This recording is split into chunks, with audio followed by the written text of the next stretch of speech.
Hechos capítulo 20. Encontramos entonces, estábamos viendo, de hecho, si ustedes recuerdan, estuvimos viendo acerca del gran alboroto que se causó por cuestiones de la diosa Diana, y cómo en el templo, en aquel lugar, se creó por muchas horas un gran alboroto. Querían matar a Pablo, se desarrolló una serie de cosas. Ellos, todos los artífices, los que creaban las esculturas, estaban muy molestos porque Pablo estaba predicando que esos no eran dioses, que eran simplemente ídolos creados por el ser humano. Y lo que les molestaba a los artífices era que se iba a acabar su negocio. Si la gente dejaba de creer en la gran diosa Diana, ¿cómo iban a vender ellos sus templecillos que hacían, sus esculturas, todo referente a la diosa Diana? Entonces su enojo y su molestia con Pablo era porque él predicaba que todos los ídolos no eran nada sino creación del mismo hombre. Para nuestro tiempo, hoy en día, de aquel templo de la llamada gran diosa Diana, solamente queda por ahí un pilar levantado. Fue destruido completamente. Lo que en un momento dado se puede contemplar como algo muy majestuoso, cuando no viene de parte de Dios, al final de cuentas todo termina en ruinas. El cristianismo, desde su inicio, hemos estado viendo en el libro de Hechos, lo quisieron destruir. No quisieron que se predicara a Cristo y su palabra. Y al día de hoy el cristianismo existe en todo el mundo, y siempre Dios tiene un pueblo que solamente conquistado por el amor ha logrado ganar muchas batallas alrededor del mundo. Jesucristo, el máximo líder que se ha levantado en esta humanidad, logró hacer una división en la escala del tiempo, y hoy en día se dice antes de Cristo o después de Cristo. Un hombre que la gente no reconoce en muchos lugares, o en su corazón que era Dios, fue el que logró hacer la división en la historia del tiempo.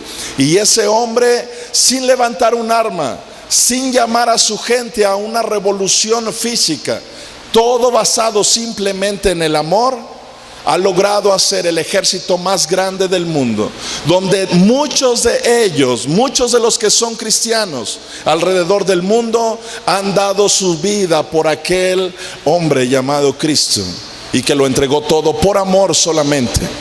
Y hoy en día existe el cristianismo en muchas partes del mundo, y tal vez en muchos lugares está escondido y se esconden para poder celebrar una reunión. En muchos lugares no pueden leer una Biblia, pero sin embargo el corazón de mucha gente ha sido conquistado por el amor de esa cruz de hace 2000 años de Jesucristo. Jesucristo, la forma más increíble que Él tuvo de impactar nuestros corazones fue a través del amor. Siempre la gente pregunta cuando te dice, tú llegas a una iglesia cristiana, es que ahí te prohíben esto y te prohíben aquello. En una iglesia cristiana nunca se prohíbe nada, todo se hace por amor. Es el amor de Cristo lo que nos hace que dejemos de tomar, que dejemos de usar drogas, que dejemos de hacer muchas cosas que antes hacíamos mal. Pero el amor de Cristo nos atrapa y ahora hace que nuestra vida sea diferente. Pero nadie puede decir que lo obligan a hacer algo. Al final de cuentas, cada uno de ustedes puede hacer lo que mejor quiera de su vida. Nadie va a andar atrás de ti diciéndote lo que tienes que hacer. Cristo lo que siempre hizo, y lo que nos corresponde como iglesia, es enseñar la palabra de Dios y decir cómo se tiene que vivir. Pero si tú decides que eso no es lo que te agrada a tu corazón, y tú dices que eso no te llena, por supuesto que tú puedes vivir como tú quieras, y al final de cuentas, quien es responsable cada uno de su propia vida somos nosotros. Mi responsabilidad como pastor es enseñar la Escritura, la palabra de Dios, y cada uno de nosotros decide qué es lo que quiere hacer en su vida. O a menos que alguien de ustedes me diga que algún día yo he estado ahí haciéndoles manita de puerco para que no hagan alguna cosa. ¿Sí, alguien? Lo único que hemos hecho es predicar la palabra de Dios y decirles lo que es correcto delante de los ojos de Dios, de acuerdo a lo que Él nos enseña y nos muestra.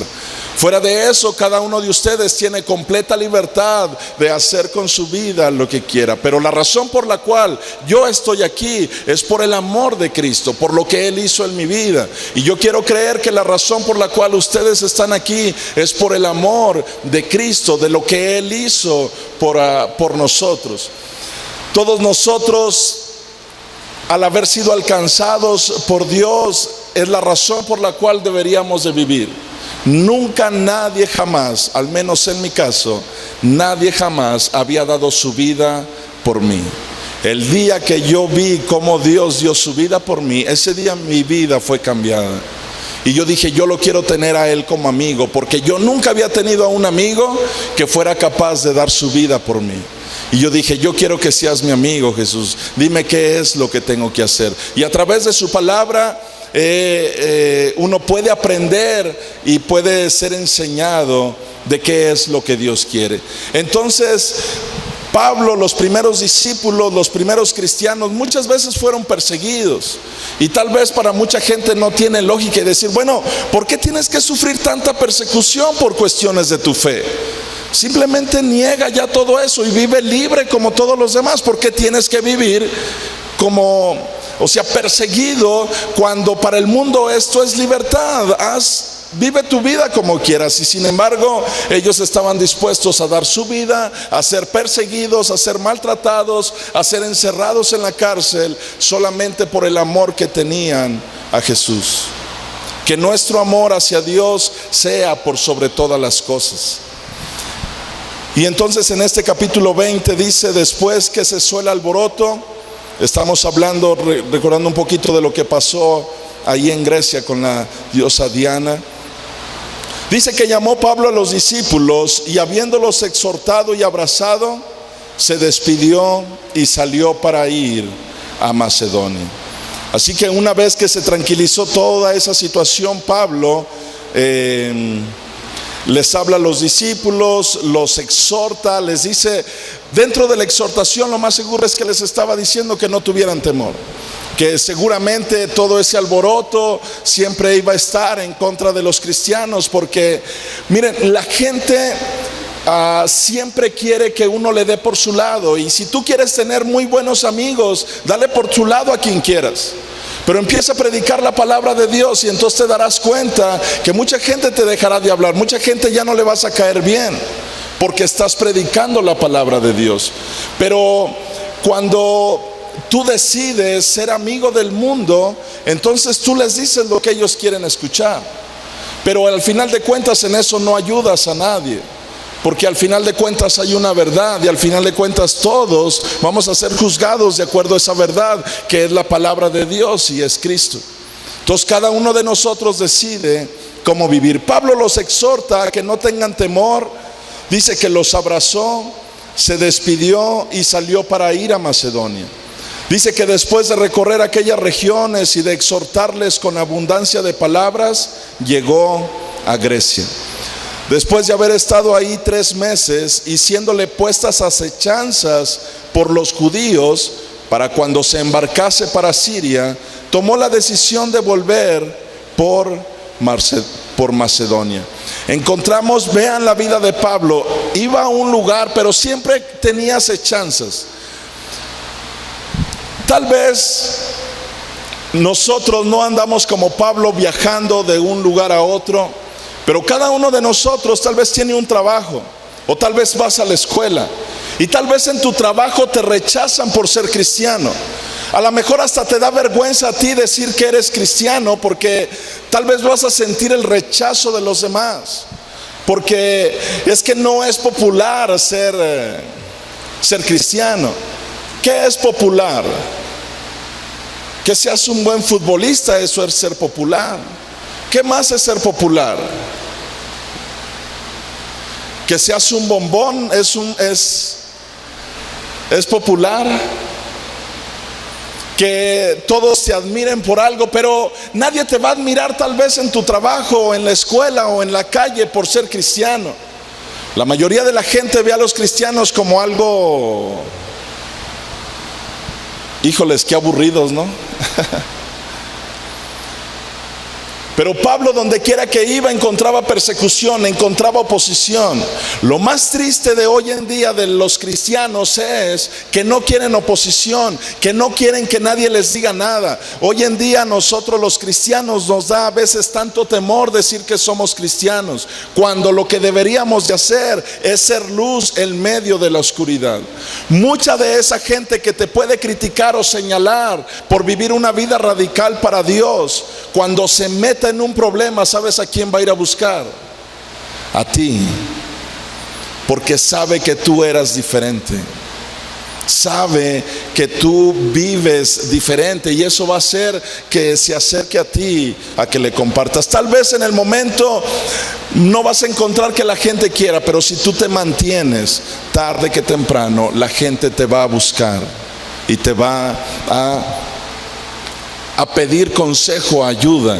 Y entonces es cuando la luz de Cristo puede alumbrar cualquier vida y cualquier corazón. Así que Pablo, por donde quiera que iba, encontraba acechanzas. Pueblo, no tenemos que tener temor a que la gente nos rechace o nos diga: es que tú por ser cristiano, es que tú esto, tú aquello.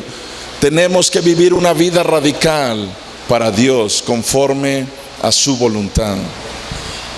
Versículo 4: y acompañaron hasta Asia Sópater de Berea, Aristarco y Segundo de Tesalónica, Gallo de Derbe y Timoteo, y de Asia Tíquico y Trófimo. Entonces encontramos estos personajes. Tal vez de aquí el más conocido está Timoteo, pero hay algunos nombres que le podrían poner a sus hijos, como Tíquico. ¿Qué tal? ¿Cómo le dirían así de Conce?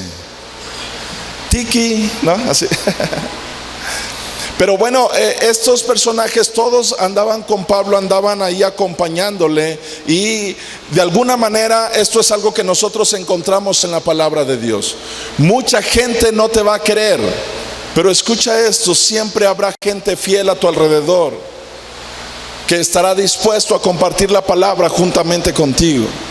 Mucha gente tal vez no quedará. A Pablo encontramos en una de las cartas que escribe que uno de sus más cercanos colaboradores lo había abandonado. Un hombre llamado Gallo dice que lo abandonó y dijo: ha amado más al mundo que las cosas de Dios. Entonces vas a encontrar de todo en un momento dado: amigos muy cercanos, pero que de repente algo les va a llamar la atención, se van a ir al mundo, y dirás: híjole, pero eran buenos amigos, y ¿qué pasó? Pero cuando tú permaneces fiel a Dios, Dios siempre pone amigos a tu alrededor que nunca te van a abandonar, que siempre van a estar ahí. Y Pablo, a pesar de tener mucha oposición, siempre tenía gente a su alrededor que le apoyaba, que le animaba, y que andaban compartiendo la palabra de Dios. Así que dice el versículo 5: estos, habiéndose adelantado, nos esperaron en Troas. Dice nos esperaron. ¿A quiénes? Porque se adelantaron todos ellos. Pero entonces, ¿a quién esperaron? ¿A Pablo y a quién? ¿Quién escribió Hechos? Lucas, él se está incluyendo. Entonces dice nos esperaron en Troas. Lucas también era parte del equipo. ¿Recuerdan qué oficio tenía Lucas? Médico. Se le conoce como el médico amado. Lucas era médico o doctor, y fue uno de los hombres también muy radicales que llegaron a conocer a Dios. Dice versículo 6: y nosotros, pasados los días de los panes sin levadura, recuerden que había una fiesta que duraba 7 días de los panes sin levadura.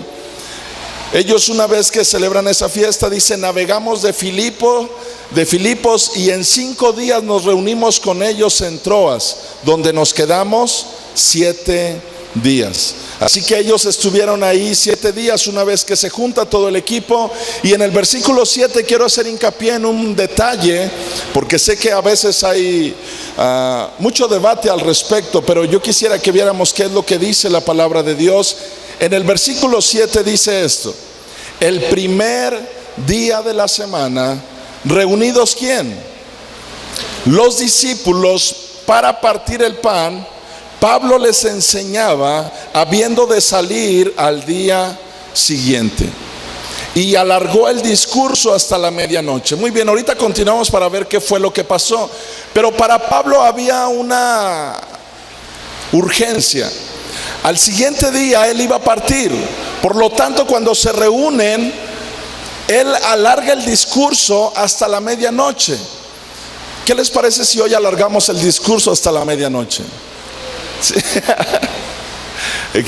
¿Qué dicen ustedes? Pues hágale como quiera, yo me voy de rato, ¿verdad? Si quiere estar hasta la medianoche, pues ok, pero lo que sucede aquí es que dice en el versículo 7, el primer día de la semana.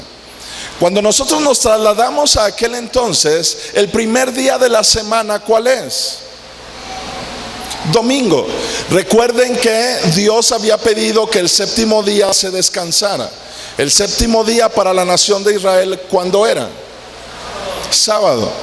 Entonces, al día de hoy, aquí es donde quiero hacer un poquito de hincapié, porque al día de hoy sigue habiendo mucho debate dentro de las iglesias de diferentes denominaciones de cuál es el día en el cual se debe de descansar.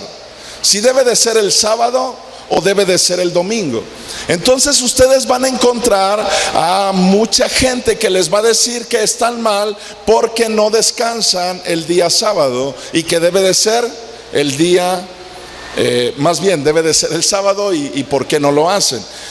¿Y por qué lo hacemos en día domingo? Bueno, encontramos para empezar en este versículo 7 que dice el primer día de la semana. Pablo o Lucas, que es el escritor, ¿de qué día está hablando? Si es el primer día de la semana, domingo. En términos prácticos para nosotros está hablando del día domingo. Ahora dice, haciendo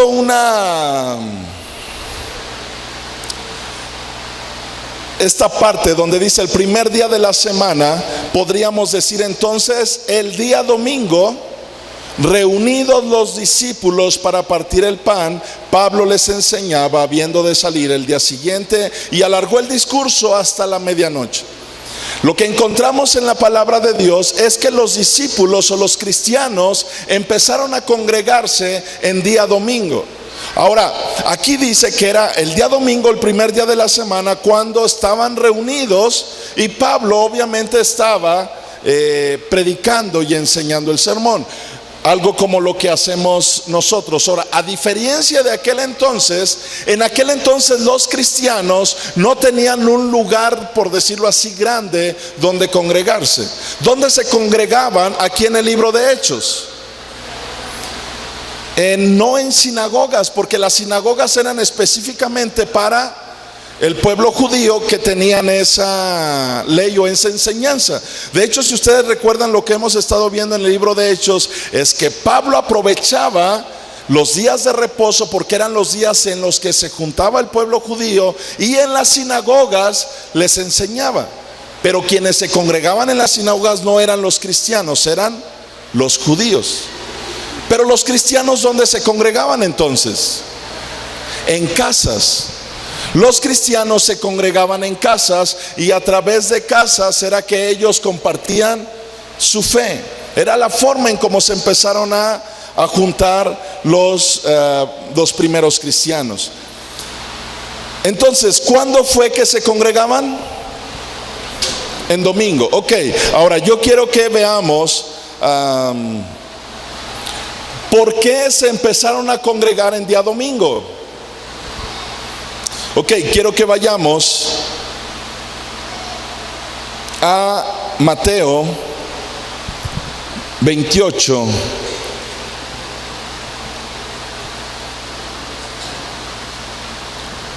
Mateo 28:1.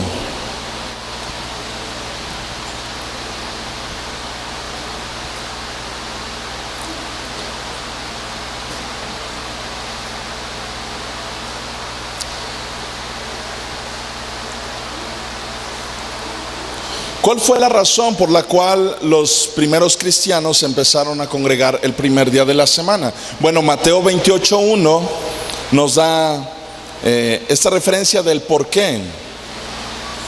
¿Lo tienen por ahí? Mateo 28:1. Muy bien, dice: Pasado el día de reposo, aquí estamos leyendo el Evangelio y estamos viendo acerca cuando Jesús resucita. Pasado el día de reposo, al amanecer del primer día de la semana, el primer día de la semana, igual volvemos a la historia de ellos. ¿Qué día es? Domingo. ¿Y era domingo cuándo? Al amanecer, o sea, era muy temprano.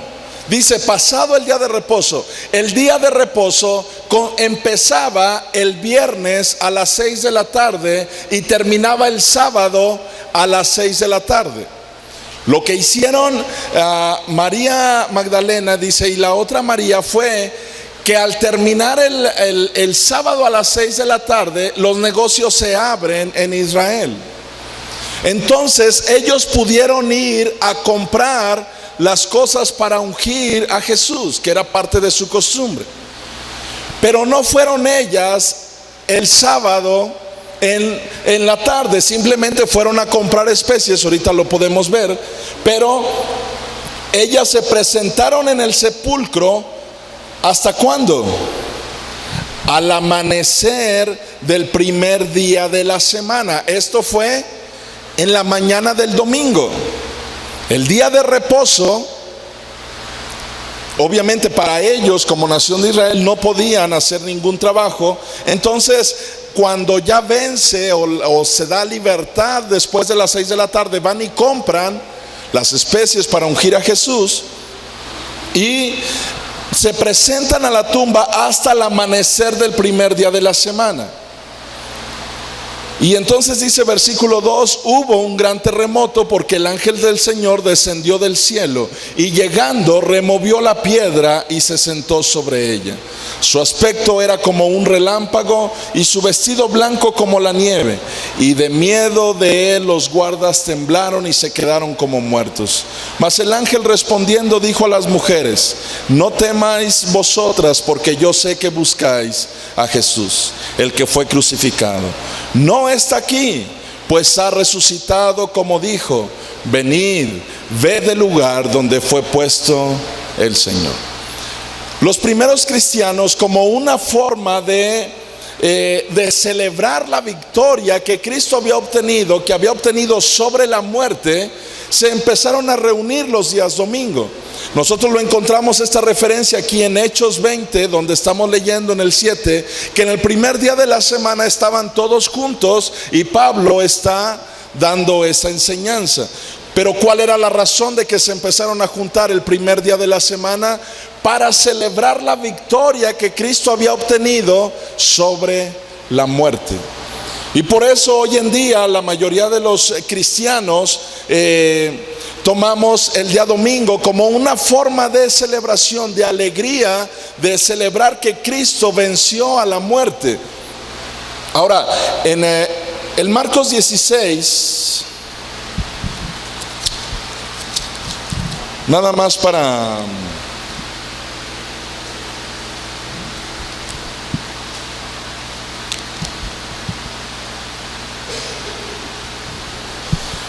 hacer hincapié en esto que les acaba de comentar. En Marcos 16:1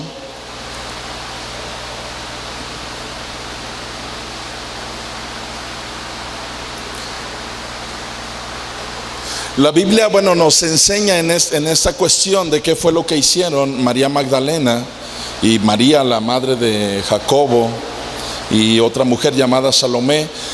Dice en Marcos 16:1, cuando pasó el día de reposo. Cuando dice la Biblia que cuando pasó el día de reposo, tenemos que tener en nuestra mente sábado 6 de la tarde.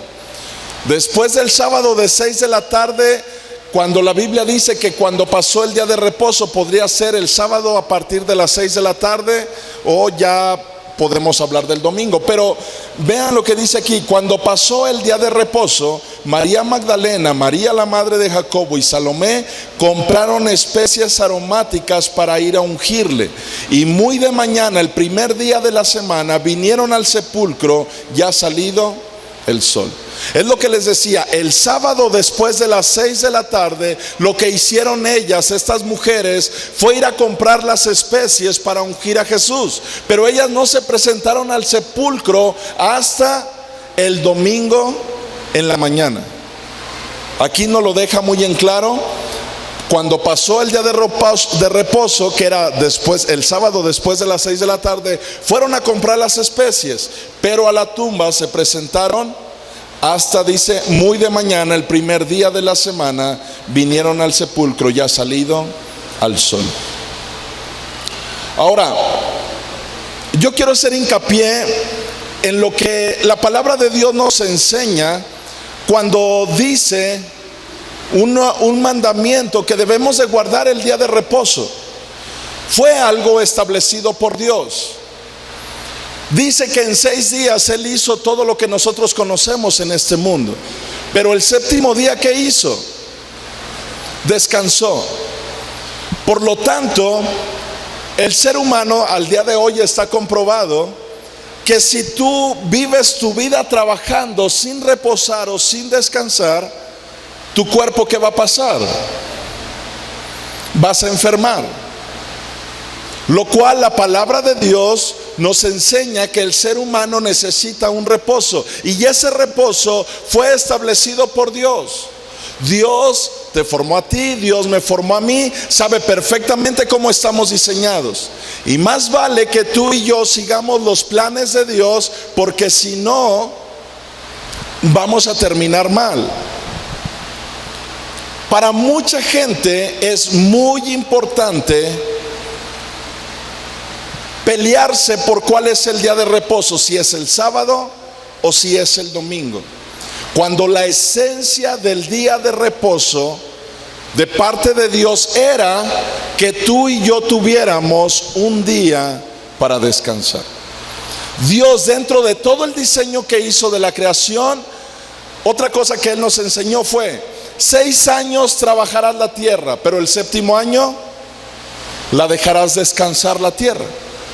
Cuando alguien trabaja todos los años la misma tierra, imagínense que siembra elotes. Le va a estar dando tal vez al principio unos elototes, pero conforme pasen los años, y si no deja descansar la tierra, va a terminar con unos elotitos.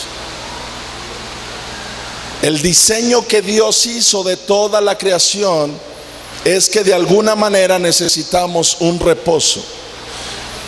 Y mientras que la nación de Israel dice que debería de ser hoy en día, si tú eres cristiano o no eres cristiano, deberías de descansar el día sábado. Nosotros llegamos al capítulo 20 del libro de Hechos, donde dice que el primer día de la semana era donde estaban congregados. En Hechos, versículo ahí en el 15-28. Esta no fue algo que decidieron en sí el ser humano, hablando de los discípulos a los apóstoles. Esto lo decidió ellos en ese concilio, pero quien estaba con ellos, ellos reconocen que era el Espíritu Santo. Y dice en el versículo 28: porque ha parecido bien al Espíritu Santo y a nosotros no imponerles ninguna carga más que estas cosas necesarias: que os abstengáis de lo sacrificado a ídolos, de sangre de ahogado y de fornicación, de las cuales cosas si os guardareis bien hacéis, pasadlo bien. Esta carta fue entregada a todas las iglesias dentro de todo lo que se conocía en ese entonces respecto donde se congregaban los cristianos. En este concilio nunca tocaron el punto de que era indispensable que los cristianos guardaran el día sábado como un día muy importante para la vida del pueblo cristiano. Lo que el Espíritu Santo, reunido con los apóstoles, mencionó acerca de que para todos aquellos que no habíamos nacido en Israel, que lo importante que era vivir para Dios, pero había cosas que no precisamente teníamos que hacer, y entre ellas o entre esas estaba guardar el día sábado de reposo. Nunca tocaron ese punto en este concilio en Jerusalén. Nosotros tenemos que tener en claro que Dios es el que tiene el control de todo, que esto no se trata de si a mí me gusta o a ti te gusta. Mira, si la palabra de Dios aquí dijera que tú y yo estamos mal por reunirnos en domingo y deberíamos de reunirnos en sábado, aunque nadie viniera, yo les predicaría que nos tendríamos que juntar en día sábado. Lo que yo les estoy leyendo es la palabra de Dios respecto a nosotros como cristianos de alrededor de todo el mundo, de los que hemos creído, qué es lo que la palabra de Dios y el Espíritu Santo ha dejado establecido para cada uno de nosotros. Colosenses. Vayamos a la carta que Pablo le escribió a los colosenses. En ninguna de las cartas de Pablo van a encontrar que Pablo haya hecho mención al pueblo de Dios respecto al día de reposo, de lo importante que era, por ejemplo, que se guardara el día sábado.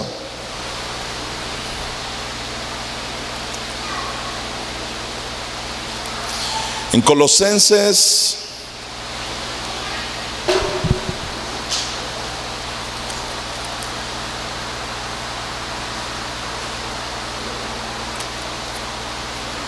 capítulo 2.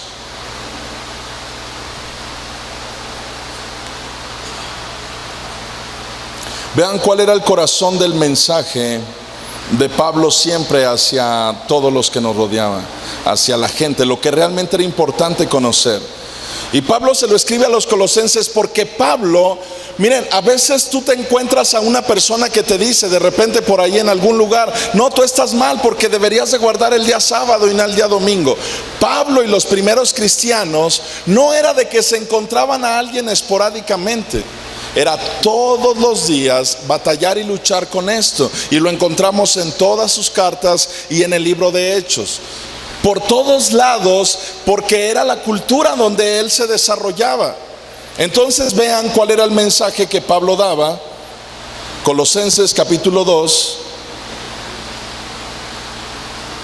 versículo 13, vamos a leer desde el 13. Dice: y a vosotros, estando muertos en pecados y en la incircuncisión de vuestra carne, os dio vida juntamente con él, o sea, con Cristo, perdonándonos todos los pecados, anulando el acta de los decretos que había contra nosotros, que nos era contraria, quitándola del medio y clavándola en la cruz, y despojando a los principados y a las potestades, los exhibió públicamente, triunfando sobre ellos en la cruz. Pablo, el mensaje de el corazón de su mensaje es Cristo venciendo en la cruz del Calvario y trayéndonos libertad a su pueblo.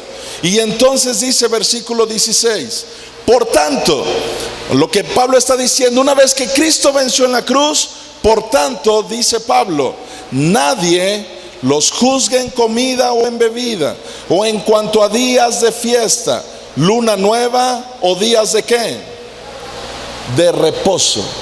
Nadie puede juzgarlos. En esta versión, por ejemplo, dice o de sábados. La mayoría de los que traen versión Reina Valera 60 dice o días de reposo. Esta versión, que ya es más actual, menciona el sábado.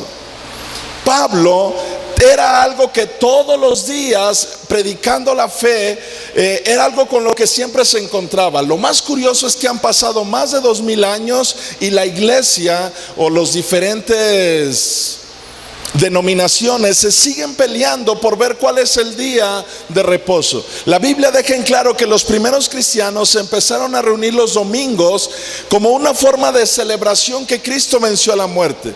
Pablo les escribe a los colosenses diciendo que Cristo había anulado el acta de decretos en la cruz que nos era contraria y a ti y a mí. Por lo tanto, nadie ya más te podía juzgar por el día de reposo, porque había algo que tenía una esencia dentro de lo que Dios dejó, y eso es algo en lo que como cristianos sí tenemos que ponerle importancia, que es lo que les decía. ¿Por qué Dios dejó un día de reposo? Es precisamente por ti y por mí. Él quiere que tú y yo descansemos. Ahora, aquí es donde también quiero hacer un poquito de hincapié, porque para ti y para mí, ¿qué es descansar? Pues obviamente estar, no sé, todo el día dormido. ¿Qué más? pues sin hacer nada, ¿no? Al menos eso es el descanso físico. Y Dios de alguna manera encargó que en ese día no se debería de hacer tu voluntad ni mi voluntad. Ese día era un día consagrado para Dios. Lo que no entiende la gente cuando lee el Antiguo Testamento y habla de este día de reposo, yo lo vine a entender inmediatamente, bueno, a lo mejor no inmediatamente por decir una palabra, pero cuando conocí a Cristo. Cuando yo conocí a Cristo, conocí el verdadero reposo, de que aun cuando yo tuviera días de descanso allá afuera en el mundo, sin Cristo no descansas. La verdadera esencia del descanso y del reposo se encuentra en Cristo, porque descansas de tus obras. Ahora reposas en Dios. No es ahora qué tanto,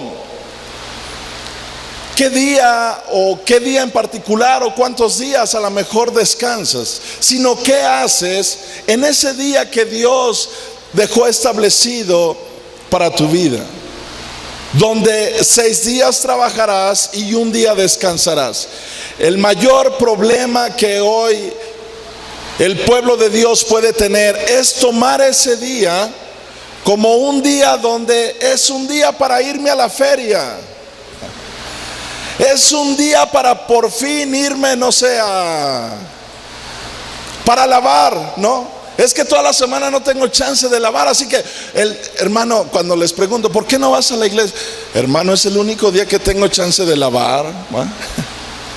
Otros varones, cuando les pregunto, ¿por qué no vienes a la iglesia los domingos? Yo no tengo la culpa de que nomás las vías se pongan el domingo, hermano. O sea, pues, yo tengo que ir a las vías, ¿no? Órale, ¿no? O sea, ¿saben cuál es el mayor problema? Cuando nosotros no tenemos un día de reposo, pero aparte de todo, tomamos el día de reposo como nos da la gana. Y eso no es lo que nos enseña la palabra de Dios. Isaías 58.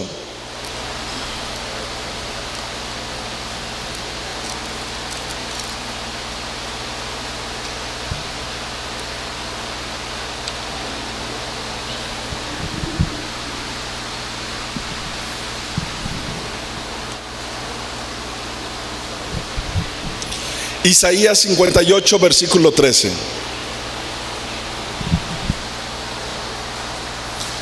Esto para mí sí es la esencia de lo que es el día de reposo. Esto que vamos a leer y que el profeta Isaías lo declaró. Inclusive si ustedes leen todo ese capítulo 58, menciona cómo debe de ser el verdadero ayuno. Y después de que habla de cómo debe de ser el verdadero ayuno, también dice cómo es que tenemos que vivir en el día de reposo.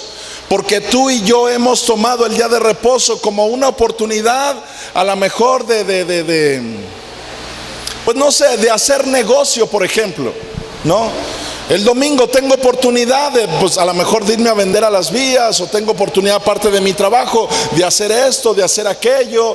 Y entonces lo que tú y yo estamos tomando es un día que tenemos de reposo, pero lo estamos aplicando basado en lo que yo quiero, en lo que yo creo.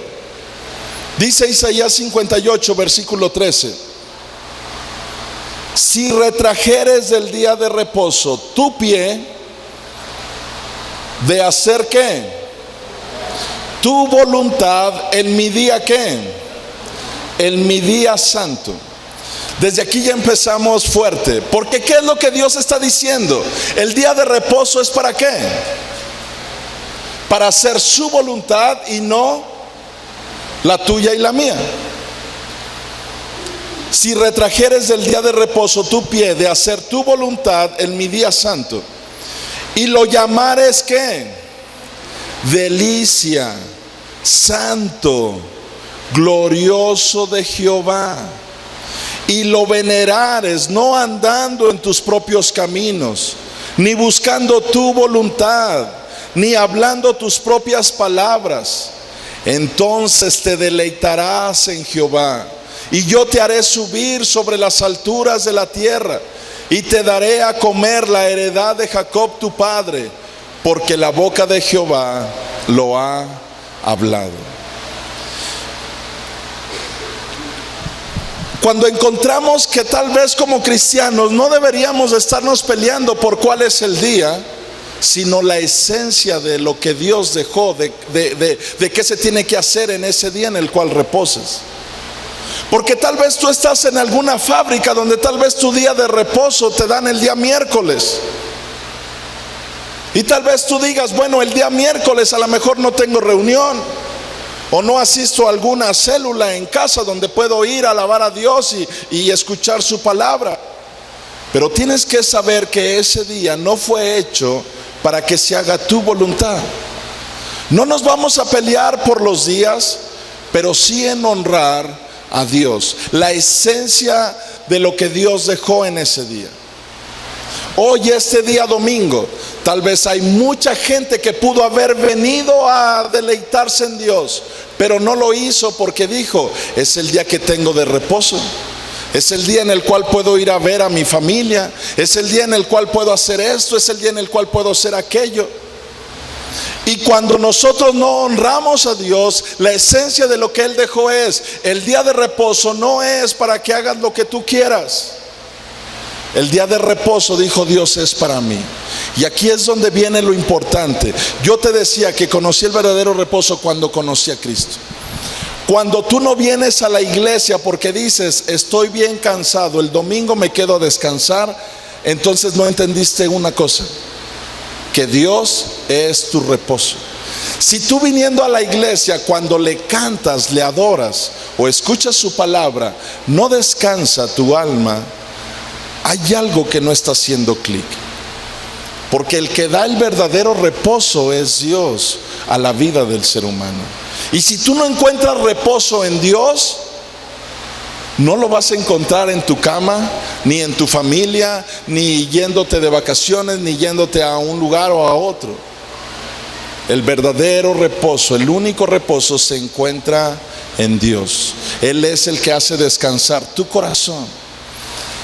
Si todos en esta iglesia, los que conocen de Dios, los domingos lo utilizaran para venir a alabar y exaltar a Dios, no habría lugares vacíos. Es más, tendríamos que comprar más sillas. Pero como cada domingo se turnan, ¿va? No sé si se ponen de acuerdo. Pero a lo que yo voy es que tú y yo hemos creído que el día de reposo es como hacer lo que yo quiero. Y lo que dice la palabra de Dios es que la esencia del día de reposo es para santificarlo para Dios, es para honrarlo a Él. Y mientras el pueblo se está peleando, no que es sábado, no que es domingo, no que lunes, no que no sé qué día, perdemos la esencia de lo que Dios dejó establecido para ese día. Es un descanso, es un reposo para ti. Pero cuando tú lo santificas para Dios, cuando tú te deleitas en Dios, encontrarás el verdadero reposo. Hace muchos años atrás, yo conocí de Dios a los 22 años. Ya ahorita que tengo tantos, ya no me acuerdo, ¿verdad? Pero a los 22 años, cuando conocí de Dios, hacía mucho deporte. Estaba yo en la universidad y estaba en el equipo de la universidad en fútbol y estaba en voleibol. Aparte de estar ahí, jugaba también voleibol como callejero.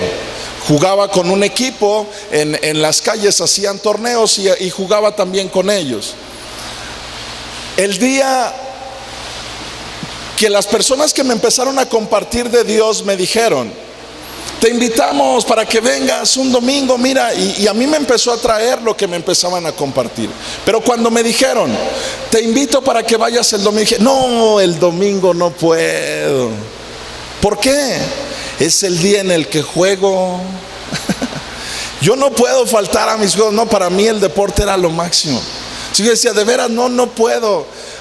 No sé, a ver algún otro día, pero domingo sí, para mí domingo era intocable para ir a jugar fútbol, voleibol, pero no para ir a la iglesia.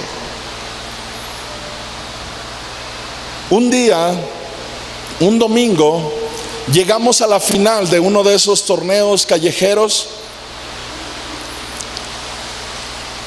estaba conociendo la palabra de Dios. Dios de alguna manera había tocado mi corazón, y sin embargo yo no quería ir en domingo, porque yo decía, Dios no se va a enojar conmigo porque me vaya a jugar, pues si el deporte hace bien, ¿no? Como ustedes se habrán dado cuenta, hace mucho que dejó de hacer deporte, ¿verdad? Pero en aquel entonces hacía mucho, ¿no? Entonces, recuerdo que ese domingo llegamos a la final. En aquel lugar, me acuerdo, la plaza donde se estaba desarrollando aquel lugar, en aquella colonia, estaba repleta de gente. Estábamos jugando la final. El juego era ganar 2 de 3 sets. Nos habíamos empatado 1-1. Estábamos en el último set y el partido estaba bien reñido. Algo en ese partido empezó a suceder en mí. No sé cómo explicártelo, no sé cómo decirlo, porque nunca he sabido. Pero mientras estaba el juego, algo empezó a suceder en mí que no lo empecé a disfrutar. Al final, cuando queda el último punto a disputarse, lo teníamos, si ganábamos ese punto, quedábamos campeones. Así que agarran, me ponen a mí la pelota, yo agarro vuelo, brinco, la remato y es punto. Ganamos el partido. Pasó algo bien increíble. Cuando yo caigo al piso después de haber hecho aquel remate y haber ganado, yo veo cómo todo mi equipo empieza a brincar. Y toda la gente ahí que estaba viendo el partido, órale que ganaron aquellos y no sé qué. Y yo me quedé inmóvil viéndolos a todos. Y yo decía, hagan de cuenta que el sonido se fue de todo y se me hacía ridículos verlos brincando. Y yo decía, ¿y qué celebran?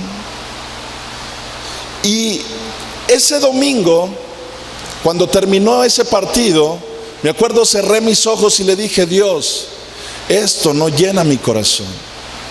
A partir de este domingo, Dios, es el último domingo que yo vengo aquí. Es más, nunca había ido a la iglesia. Dije, el otro domingo quiero irte a buscar. De eso hace más de 20 años. No ha habido domingo desde aquella promesa que yo le hice a Dios de venir a buscarle. Encontré el verdadero reposo en la búsqueda de Dios. Hay muchas cosas que tú puedes pensar que te van a llenar, y por esa razón dirás, es que en ese día que descanso es mejor que yo haga esto o que yo haga aquello. No encontrarás nada mejor que buscar a Dios.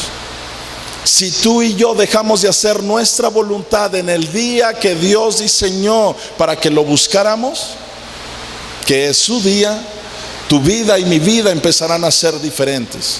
Mientras continuemos, como dice Isaías 58, mientras tú sigas haciendo tu voluntad en el día de reposo, en el día que Dios creó, no encontrarás satisfacción, no encontrarás reposo en tu vida.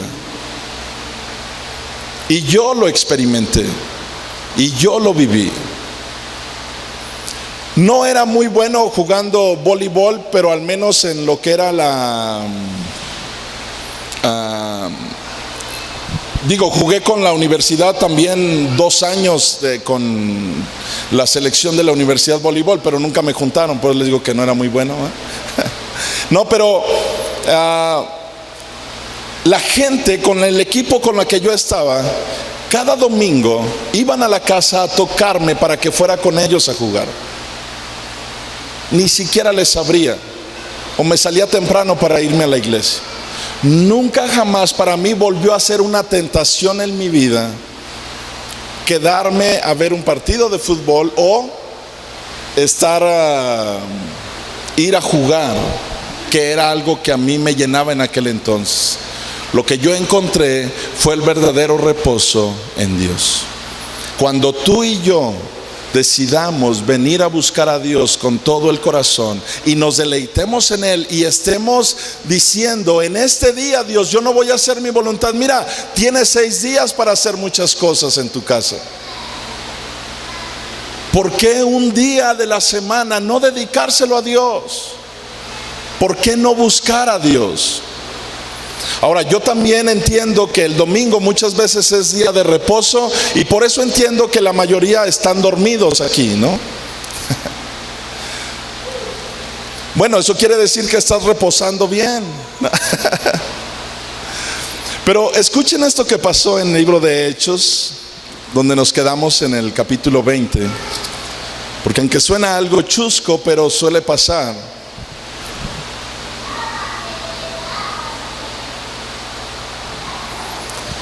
Nos detuvimos mucho en el versículo 7 porque era importante que tú puedas entender cuando te encuentres a alguien que te va a señalar y te va a juzgar respecto del día de reposo. Los primeros cristianos empezaron a congregar el primer día de la semana, domingo, como una forma de celebración de que Cristo había vencido a la muerte. Y que Pablo explicó en Colosenses que ahora ya nadie te puede juzgar por el día de reposo. Y encontramos que en el concilio de Jerusalén el Espíritu Santo no dejó establecido que todos los demás que se estuvieran convirtiendo fuera como algo que tenías que hacer específicamente en sábado. La palabra de Dios se explica así sola en todos los sentidos, pero cuando alguien toma un solo versículo y te lo quiere aplicar, si tú no tienes el conocimiento de la demás escritura, no vas a saber ni qué decir. Satanás un día lo quiso hacer con Jesús. Le dijo: escrito está que si tu pie tropezare, él, Dios, te recogería. No dejaría que tu pie tropezara en piedra. Eso está escrito en la Biblia y Satanás se lo dijo a Jesús. Pero Jesús le dijo: sí, pero escrito está también: no tentarás al Señor tu Dios. No dejes que alguien tome un versículo y te lo quiera decir sin tomar en cuenta toda la escritura. Si toda la escritura te están enseñando algo, tomémoslo y apliquémoslo y vivámoslo para Dios. Pero cuando alguien solamente lo hace solamente porque, y no estoy diciendo que lo haga con mala intención, simplemente porque así lo cree, porque así fue enseñado. Aquí lo importante es que nosotros, tú y yo, estemos escudriñando la escritura y estemos buscando realmente la verdad, no lo que a mí me conviene. Porque a lo mejor de guardar cuál día, ¿en qué nos conviene a ti y a mí? No hay algo en que nos conviene. Entonces buscamos la verdad, la aplicamos y la vivimos. Para eso fue dejada la palabra de Dios para nuestras vidas. Y si Dios en ese sentido nos ha dado esa libertad de en cuál día buscarlo, pero que no hagamos nuestra voluntad sino la voluntad de Dios, entonces disfrutemos de este día, de vivirlo para Dios y de regocijarnos para Él. Así que ese primer día de la semana, volvemos a leer Hechos 27, dice: el primer día de la semana, reunidos los discípulos para partir el pan, Pablo les enseñaba habiendo de salir al día siguiente, y alargó el discurso hasta la medianoche. Y había muchas lámparas en el aposento alto donde estaban reunidos. Y un joven llamado Eutico, miren, cuando aquí la palabra menciona joven, se dice que en el griego original está hablando dentro de una edad de 7 a 14 años. Podría ser esa la edad. Entonces, nada más para que lo tengan en mente, aunque no menciona específicamente la edad, pero podría ser esa la edad. Dice que un joven llamado Eutico, que estaba sentado en la ventana, rendido de un sueño profundo, por cuanto Pablo disertaba largamente, vencido del sueño, ¿qué le pasó? Cayó del tercer piso abajo y fue levantado como muerto. No sé, a lo mejor a partir del próximo domingo algunos les cambiaremos el nombre por el de Eutico. ¿Alguien de aquí quiere ser el primero en ser bautizado como Eutico?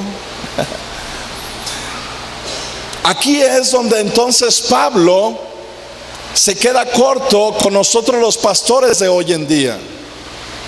¿Por qué? Porque a Pablo nomás se le durmió uno, y nosotros los pastores de hoy en día dormimos a muchos. Así que aquí sí le ganamos a Pablo. Pero Pablo, estando disertando largamente, se da la medianoche y ya estando dormido, este joven se empieza a quedar dormido, pero está en una ventana.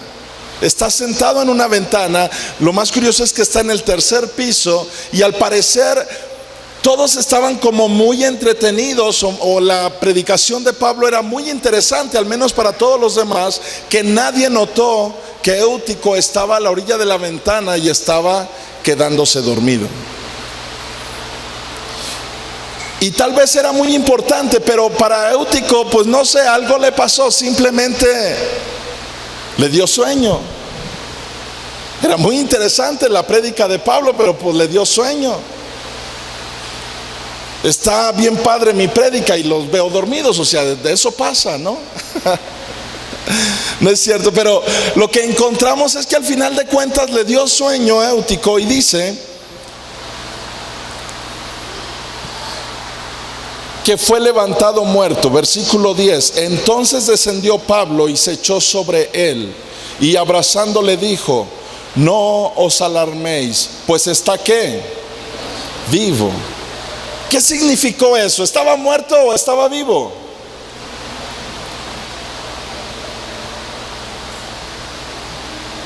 Recuerden a qué se dedicaba Lucas, médico. El que escribió el libro de Hechos era un médico y andaba con Pablo. Como médico, él escribe que este joven Eutico murió. Entonces, ¿qué fue lo que pasó?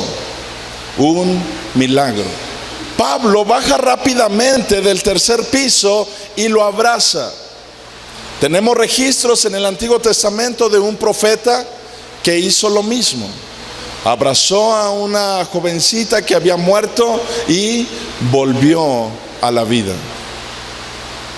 Lo que encontramos aquí es un milagro. Hace algunos años atrás, mientras estaba construyendo esta área, se estaba echando cemento, esto era pura tierra. Mientras estaba echando cemento, en ese día yo no estaba, yo estaba en el estado de Chiapas, estábamos allá trabajando, pero obviamente de lo que a mí me platicaron, mientras estaban haciendo un colado para echar este piso, allá en el staff adentro hay una cisterna, está la tapadera y la cisterna es todo del tamaño del staff, está muy grande y está profunda. Ahí tenían la cisterna abierta porque estaban sacando agua para hacer mezcla, para estar echando este piso de esta zona. Pero en aquel entonces Israel, el hijo de nuestro hermano Rafita, que fue el que compartió ahorita los avisos, y de uno de sus hermanos, Abraham, que toca teclado, el otro Isaac, ¿dónde está Isaac? Ok, por allá anda. Se fue como Eutico a dormir a la salita, pero ahorita regresa. ¿Cuántos años tenía Israel, Abraham? 3 años. Dentro de lo que ellos nos platican es que ese día domingo vino un payaso, un payasito para que no se oiga tan feo. Vino un payasito y andaba vendiendo globos, subió a darle la escuela dominical a los niños allá arriba. Y su papá, como nuestro hermano Rafita, está siempre allá, estaba moviéndole cosas, cables allá, pero estaba abierto la cisterna. El asunto es que Israel, de 3 años de edad, en uno de esos entró para decirle a su papá que le comprara un globo que estaba vendiendo el payasito allá arriba. Y le dijo: sí, ve, pídeselo, yo te lo pago, ¿no? Ahorita dile que yo voy y se lo pago. Entonces él se va, pero al parecer regresó muy triste porque el payasito ya no tenía globos, se le habían acabado. Pero lo curioso dentro de todo esto fue que al niño no lo volvieron a ver, a Israel, que hoy en día es un jovenazo, ¿verdad? Pero Israel, en una de esas que entró a buscar a su papá, estando la cisterna abierta y Rafita agachado ahí ver, nunca se dio cuenta él como papá que Israel había entrado corriendo y cayó en la cisterna. El niño cayó, pero nadie se dio cuenta. De esto, ¿hace cuántos años que estamos hablando, Abraham? ¿Cuántos años tiene ahorita Isra? 17, 18. 17 y tenía 3. Hace 14 años que pasó eso. Cuando Israel cae en la cisterna, nadie se da cuenta. El que entonces, pastor de la iglesia, Juan Carlos, algo cuando pasó por ahí en aquel lugar, dice que algo le decía en su corazón de que algo, o sea, él miraba la cisterna y algo sentía como que algo no estaba bien. Y bien curioso, pero él se agachó y empezó a buscar como entre el agua, pero se volvió a parar porque no encontró nada y volvió a salirse. Y de rato volvió a regresar y dice es que él sentía algo y volvió a agacharse y dice que buscaba en la cisterna y no encontró nada y se volvió a parar. Pasaron no sé exactamente cuántos minutos desde que se dice, desde que él cayó hasta que creo que fue, no lo ubico muy bien, pero sí fue Carlos el que lo encontró, ¿verdad, Abraham? ¿O fue Horacio? Horacio, uno de los jóvenes que creo que Carlos le volvió a decir que buscara. Igual cuando se agacha, entonces él siente algo. Y cuando lo sacan a Israel, inflamado por el agua, frío y muerto de la cisterna. Ya la reunión había terminado, varias de la gente ya se había ido, quedaban algunos dentro de la congregación y los que estaban trabajando echando el piso. Algunas personas ni siquiera se dieron cuenta, dicen que andaban en la parte de arriba, no sé qué, o en la parte de afuera, no sé cómo estuvo. El asunto es que cuando sacan el cuerpecito de Israel, imagínense por la cara de nuestro hermano Rafa, ¿no? Ver a su niño muerto en aquel lugar. Cuando sacan a Israel, lo ponen enfrente del altar y lo que es la gente que quedaba cae de rodillas y empiezan a clamar a Dios. Empieza un clamor en este lugar pidiéndole a Dios que Dios le devuelva la vida, que haga un milagro. Mientras eso acontecía aquí adentro, allá afuera, los hermanos que estaban afuera no se habían dado cuenta de lo que había acontecido aquí, pero ellos vieron allá afuera como un remolino se empezó a formar en la parte de arriba de las láminas. Las láminas empezaron a temblar y mientras aquel remolino se formaba ahí, vida vino sobre Israel. Cuando llegaron a la Cruz Roja, cuando llegaron, la gente no podían creer lo que había pasado. La cisterna, por ser una cisterna muy grande, no se da por entendido que tiene capa de tierra. Y cuando se sacó estaba toda revuelta al agua. Obviamente cuando cayó aquel pequeño Israel ahí, pues manoteando y todo, levantó todo el polvo, la tierra. Entonces lo que debió de haber salido en la radiografía eran los pulmones llenos de agua con tierra. Lo que salió en la radiografía fue pulmones completamente limpios, sin un grano de tierra. Dice Rafita que cuando estaban en el hospital, estaban acostados, Israel le dijo: papá, tengo ganas de ir al baño. Dijo: sí, mijo, vamos.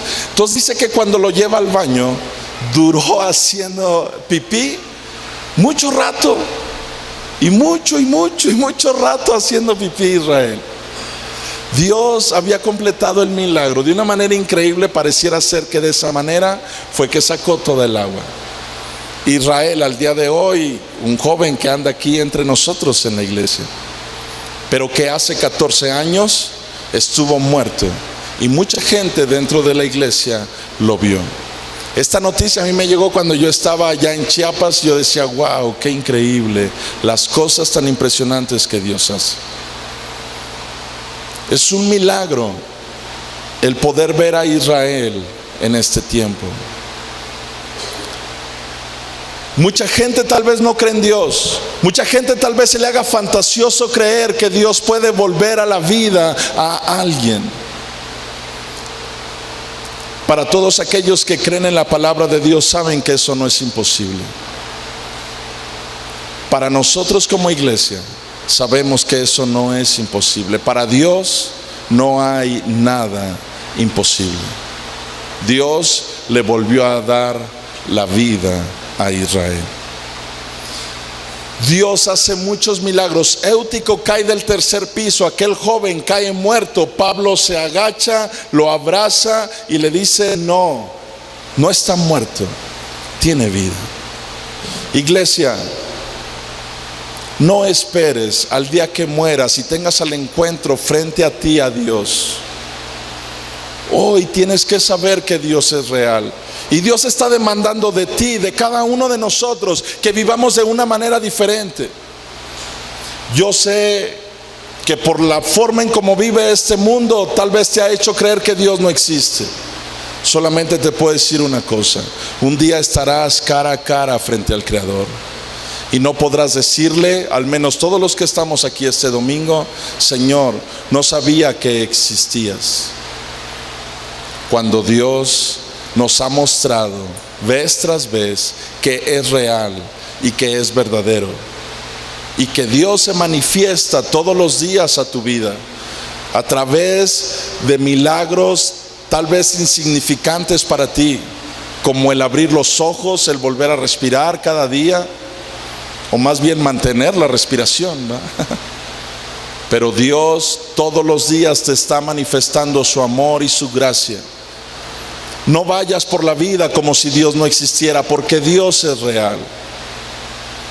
Pablo simplemente bajó y les dejó ver a aquella gente que lo estaba escuchando que su sermón y sus palabras no eran simplemente palabras vacías, que el Dios que él predicaba era capaz de levantar a los muertos y dar vida. Así que Dios hoy te vuelve a recordar que Él es un Dios poderoso, que Él es un Dios grande y que tiene cuidado de ti. Y dice versículo 11, para terminar en esta tarde: después de haber subido y partido el pan y comido, habló largamente hasta el alba. O sea, Pablo después de ahí no terminó, siguió predicando hasta la mañana. Había una gran pasión en el corazón de Pablo, pero también en los oyentes había una pasión por querer seguir escuchando. Y dice que llevaron al joven vivo y fueron grandemente consolados. Claro que la iglesia es consolada cuando ve que hay algo que se ha salido de control, que nadie espera, y que dices: ¿cómo puede ser posible que haya pasado esto? Pero cuando Dios vuelve a restaurar toda la calma y dice: no te preocupes, yo estoy contigo y voy a mostrar mi poder en ti. Y Dios sigue hablando cada día. Iglesia, Dios te sigue hablando y diciendo: no importa cuál sea tu problema, yo puedo volver a traer en paz la calma, las aguas de tu tormenta, de la situación que estés viviendo. Dios te dice: nadie te ama como yo. Y Dios está más que dispuesto a que lo compruebes. Hoy en día los jóvenes, por medio de la presión que ejerce el mundo allá afuera, se les olvida que Dios existe y que Dios vive. Y a veces la presión del mundo es tan fuerte que no quieren vivir en santidad para Dios. Pero Dios en este día te recuerda que regreses a casa, que vivas conforme a su voluntad, que Él te ama y que no vas a encontrar nadie que te ame como Él. ¿Podemos ponernos de pie en esta tarde?